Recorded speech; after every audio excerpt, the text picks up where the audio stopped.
What causes gang violence? Or in my opinion, an experiment by the American psychologist Albert Bandura points in the direction. It's known as the Bobo Doe experiment. Essentially, he got a group of children, boys and girls, to observe adults, one man and one woman, beating a doll, an inflatable doll known as the Bobo doll. He actually had, to be more precise, he had 3 groups. He had 72 children, so 24 in each. In one group, they witnessed an adult acting aggressively towards the doll. In another group, they witnessed the adult acting non-aggressively with the toys that were in the room. And the third group, they were not witnessing any adults. It was referred to as the control group, just to be able to compare the behaviour of the children in the other 2 groups to this third group that wasn't influenced by the behaviour of an adult.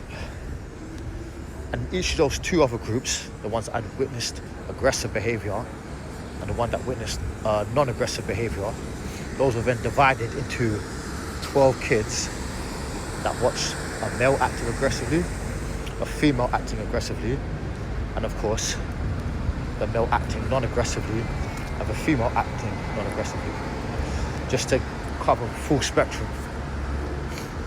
and ensure that gender isn't playing a role in how the children are playing.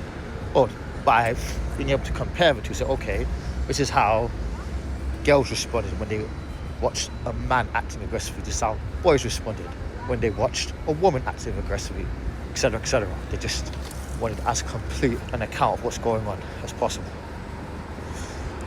Now, they found some very interesting things.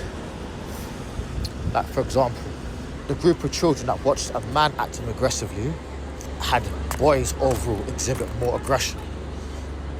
The group of children that was watching the woman act aggressively had girls exhibit overall more aggression. But say in the group where they were both watching a non-aggressive adult, or in the control group where they were not watching an adult at all, the boys overall showed more aggression. So the usual claim that males are more aggressive than females, yes, overall, but there are conditions under which females show more aggression than males, such as when the girls witnessed a woman acting aggressively, they were more aggressive than the boys.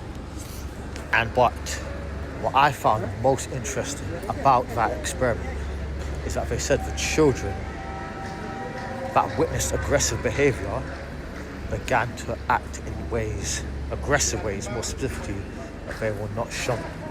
Even though it's referred to as the Bobo Doe experiment, the title of the paper on this was Transmission of Aggression through Imitation of Aggressive Models.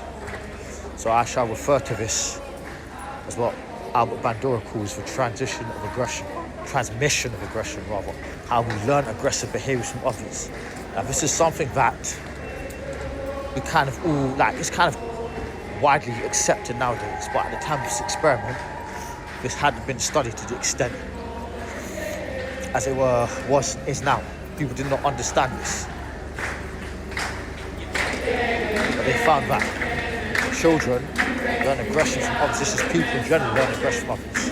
But they also discovered this evolution, as I said before, of aggression. Because the children were not shown the adults using the toy gun that was there against the door. But they started to, of their own free will, actually become drawn to the gun, the toy gun. Whereas the children who observed the non-aggressive adult or the control group didn't show as high a tendency to be drawn towards the gun as those who witnessed the aggressive adult. What does that tell me?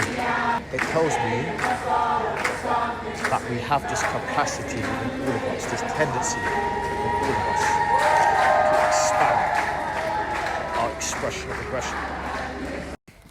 We could visualize this transmission of aggression as a horizontal effect of it being passed on to others, whilst this evolution of aggression is a vertical effect, how it increases within one individual, just as the children went from beating the doll with their bare hands to then using the gun.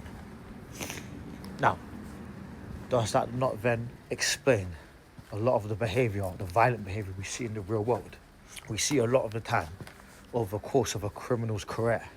Hence the term career criminal, that they start out with, say, maybe robbing from the corner shop, and eventually they work their way up to robbing banks. Or as we see with a lot of serial killers, they start killing animals and eventually kill people. Or as you see with sexual offenders, they may start with stalking or inappropriate touching and then eventually ascend to something much worse, or descend to something much worse. A lot of these gang conflicts, they start out with a fist fight, which then becomes a knife fight, which then becomes a gunfight. And then you get your friends involved, and you get their friends get involved, and it gets passed down to the next generation. We see this simultaneous transmission and evolution of aggression, which in my opinion characterizes the essence of gang violence.